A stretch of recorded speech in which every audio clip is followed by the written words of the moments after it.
सभी को नमस्कार। सॉलिड स्टेट फिजिक्स की इस लेक्चर सीरीज़ में आपका पुनः स्वागत है। आज हम बात करेंगे एक नए टॉपिक के बारे में, बॉडी सेंटर्ड क्रिस्टल स्ट्रक्चर या अंतः केंद्रित घनीय संरचना। तो बात करते हैं हम BCC, body centred crystal structure, या हम कहते हैं अंतः केंद्रित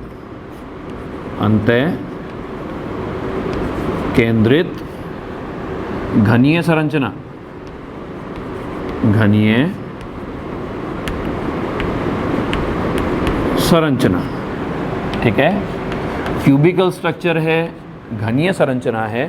तो इसके बारे में हमने पहले ही बताया था कि जो परमिटिव वेक्टर्स होंगे, है ना, A = B = C होंगे, और जो ओरिएंटेशन होगा वो हमारे पास कितना होगा, अल्फा = बीटा = गामा = 90 डिग्री, है ना। घनीय संरचना के लिए हमने कहा था कि A = B = C, और दूसरी बात हमने कही थी अल्फा = बीटा = गामा = 90 डिग्री, ठीक है। जिस प्रकार हमने कहा था कि सरल घनीय संरचना में एकक कोष्ठिका के 8 कोनों पर एक एक परमाणु उपस्थित रहता है, उसी प्रकार अंतः केंद्रित घनीय संरचना में भी एकक कोष्ठिका के 8 कोनों पर एक एक परमाणु उपस्थित रहता है, तथा एक अतिरिक्त परमाणु एकक कोष्ठिका के अंदर भी उपस्थित रहता है। कैसे? जैसे हम कहें कि ये हमने एक सेल बना दी, एकक कोष्ठिका बना दें इस तरीके से, ये एक एकक कोष्ठिका बना दें हम इस तरीके से, ये हमने एक सेल बना दी, ठीक है। सरल घनीय संरचना में जो कोनों पर जो एटम थे वो दूसरे कॉर्नर वाले एटम को क्या कर रहा था, स्पर्श कर रहा था। लेकिन BCC संरचना में या अंतः केंद्रित घनीय संरचना में जो कॉर्नर्स पर जो एटम होंगे वो दूसरे कॉर्नर पर जो एटम होगा उसको स्पर्श नहीं करेगा, बल्कि इस एकक कोष्ठिका के अंदर जो एटम होगा उसको स्पर्श करेगा। मतलब 8 कोनों पर उपस्थित जो परमाणु हैं वो जो सेंटर में एटम होगा, केंद्र में जो एटम होगा, उस एटम को क्या करेंगे, स्पर्श करेंगे। किस तरीके से? जैसे सपोज दैट ये हमने कह दिया ये एटम आ गया, ये एटम आ गया, ये एटम आ गया, यहाँ हमने कह दिया कि ये हमारे पास इसके सेंटर एटम आ गया। इस सेंटर एटम को एकक कोष्ठिका के कॉर्नर पर उपस्थित सारे के सारे जो परमाणु हैं वो क्या करेंगे, स्पर्श करेंगे, ठीक है।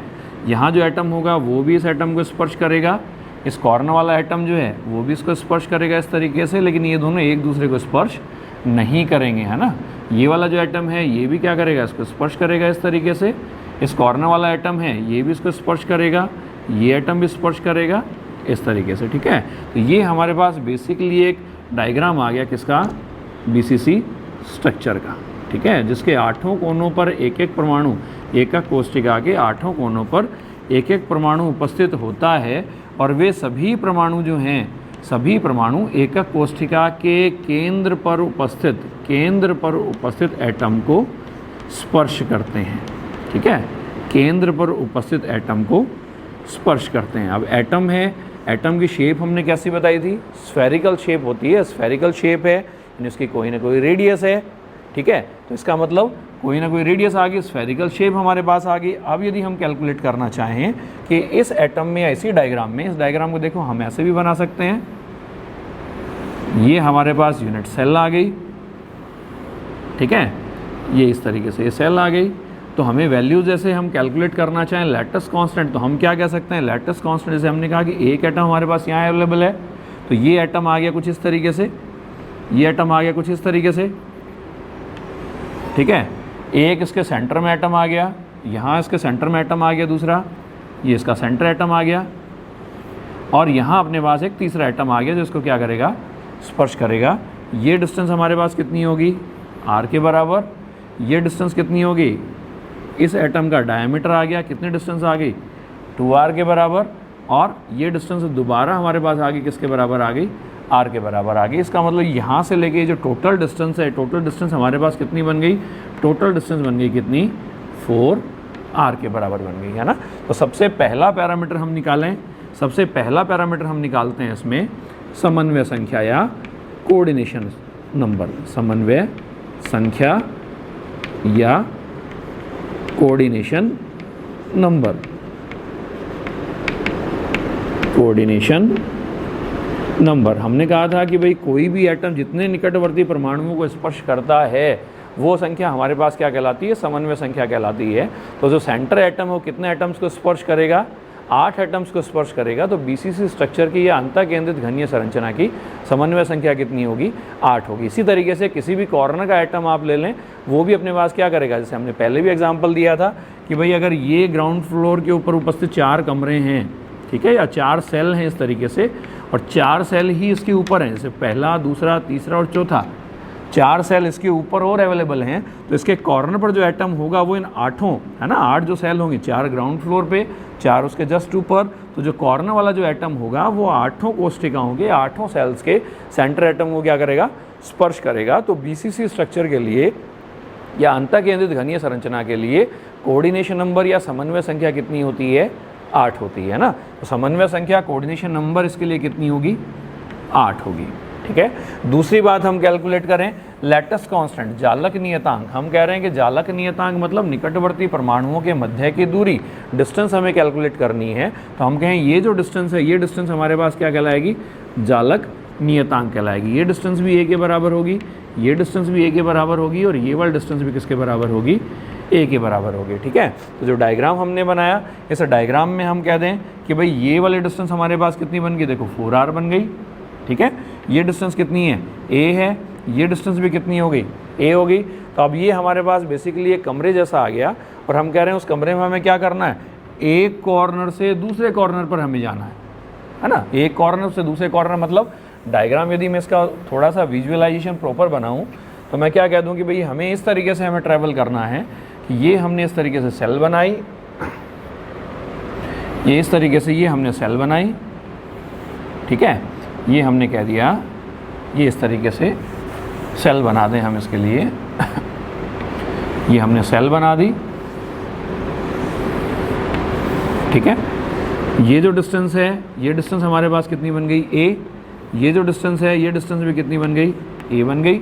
ये डिस्टेंस भी हमारे पास कितनी है, a बन गई। और यहाँ से लेके ये जो डिस्टेंस है, ये जो डिस्टेंस थी, ये डिस्टेंस हमारे पास कितनी बनी, हमने कहा कि हाफ डिस्टेंस तो कितनी आ गई, r के बराबर। फिर उसके बाद ये जो डिस्टेंस है, ये डिस्टेंस कितनी बन गई, ये डिस्टेंस बन गई 2r के बराबर। और ये जो रिमेनिंग डिस्टेंस है, ये डिस्टेंस हमारे पास कितनी बन गई, r के बराबर। तो इसका मतलब टोटल डिस्टेंस कितनी आ गई, 4r के बराबर आ गई, ठीक है। 4r है, ये डिस्टेंस a है, ये डिस्टेंस a है। तो बेसिकली ये दोनों डायरेक्शन हमारे पास कैसी हैं, परपेंडिकुलर हैं, परपेंडिकुलर हैं। तो मैं कह दूँ इसका एक डायगोनल बना दूँ मैं, ये जो डायगोनल आएगा है ना, ये डायगोनल मतलब जैसे इस पॉइंट को कह दिया मैंने o कह दिया, इस पॉइंट को a कह दिया, इस पॉइंट को b कह दिया, और इस पॉइंट को मैंने कह दिया c कह दिया। इसका मतलब क्या बना, देखो इसका मतलब ये वैल्यू ऐसी बन गई, ओ सी का स्क्वायर इक्वल्स टू वैल्यू आ गई ओ बी का स्क्वायर प्लस वैल्यू आ गई बी सी का स्क्वायर, या ओ सी का स्क्वायर इक्वल्स टू वैल्यू आ गई ओ बी का स्क्वायर किसके बराबर आएगा, ओ ए का स्क्वायर प्लस वैल्यू आ गई ए बी का स्क्वायर। परपेंडिकुलर है 90 डिग्री है ना, हमने कहा alpha equals to beta equals to gamma equals to 90 degree, और प्लस में वैल्यू कितनी आ गई, प्लस में वैल्यू आ गई बी सी का स्क्वायर आ गया, ठीक है। ओ सी का स्क्वायर मतलब वैल्यू आ गई 4r का स्क्वायर आ गया, ओ ए का स्क्वायर, ओ ए का स्क्वायर मतलब कितना बना, ए स्क्वायर, ए बी का स्क्वायर मतलब कितना बना, ए स्क्वायर, प्लस में वैल्यू आ गई बी सी का स्क्वायर, बी सी का स्क्वायर भी हमारे पास कितना बना, ए स्क्वायर, ठीक है। इसका मतलब वैल्यू कितनी बनी वैल्यू आ जाएगी कुछ इस तरीके से 4r का स्क्वायर इक्वल्स टू वैल्यू आ गई 3a स्क्वायर आ गया, ठीक है, 3a स्क्वायर आ गया। इसका मतलब a square equals to value आ गई a square equals to value आ गई 4r का स्क्वायर अपॉन वैल्यू आ गई 3। इसका मतलब दूसरी चीज़ लैटिस कांस्टेंट या जालक नियतांक, जालक नियतांक या लैटिस कांस्टेंट कितना बन गया, lattice constant a equals to value आ गई 4r अपॉन वैल्यू आ गई √3, ठीक है। तो लैटिस कांस्टेंट है बीसीसी स्ट्रक्चर के लिए या अंतः केंद्रित घनीय संरचना के लिए लैटिस कांस्टेंट जो होगा, जालक नियतांक होगा, उसकी वैल्यू कितनी आएगी 4r अपॉन √3। r क्या है, r हमारे पास हर एटम की रेडियस को रिप्रेजेंट करता है, ठीक है। इसी तरीके से नेक्स्ट हम वैल्यू निकालें कि भाई जो एकक कोष्ठिका हम बता रहे हैं, यूनिट सेल हम बता रहे हैं, उसमें परमाणुओं की संख्या कितनी होगी, number of atoms in unit cell, है ना। तो तीसरा पॉइंट हम निकालना चाहें, तीसरा पॉइंट हम कैलकुलेट करें कि एकक कोष्ठिका में परमाणुओं की संख्या, एकक कोष्ठिका में परमाणुओं की संख्या, number of atoms in unit cell, कितने होंगे। हमने कहा कि भाई जो एकक कोष्ठिका है, यूनिट सेल है, उसके 8 कोनों पर एक एक एटम होगा। इसका मतलब कॉर्नर पे जो एटम होगा वो कितनी सेल्स में कंट्रीब्यूट करेगा, टोटल 8 सेल्स में कंट्रीब्यूट करेगा। इसका मतलब उस एटम का सिर्फ 1/8 पार्ट, सिर्फ 1/8वां भाग ही अपने पास उस एक कोष्ठिका में अवेलेबल होगा। तो इसका मतलब नंबर ऑफ एटम्स जो आएंगे वो कितने आएंगे कि टोटल 8 एटम कॉर्नर्स पे थे, एक एटम का सिर्फ कितना भाग, सिर्फ 1/8वां भाग जो है वही उस एक एक कोष्ठिका में कंट्रीब्यूट करता है। इसके साथ एक एटम इसके सेंटर में और अवेलेबल हैं, तो नंबर ऑफ एटम जो हो गए वो हमारे पास कितने हो गए, 1 + 1 = वैल्यू आ गई किसके बराबर आ गई, 2 के बराबर। ठीक है, तो इसका मतलब बीसीसी स्ट्रक्चर या अंतः केंद्रित घनीय संरचना के लिए नंबर ऑफ एटम जो होंगे एकक कोष्ठिका में, यूनिट सेल में नंबर ऑफ एटम कितने आएंगे, 2 आएंगे। ठीक है,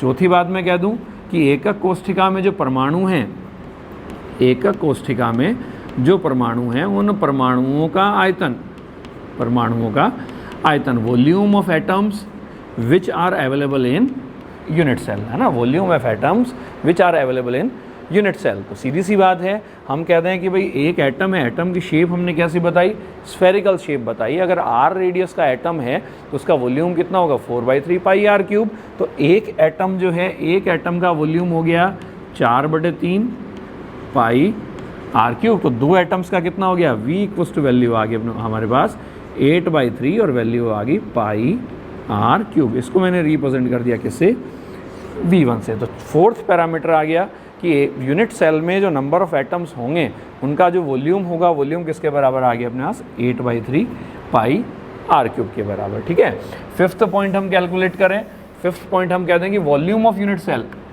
फिफ्थ पॉइंट हम कह दें कि एकक कोष्ठिका का आयतन, एकक कोष्ठिका का आयतन या volume of unit cell, volume of unit cell. ठीक है, वॉल्यूम ऑफ यूनिट सेल कितना आएगा, हमने कहा कि लेंथ, ब्रेथ और हाइट हमारे पास सेम है, a = b = c है।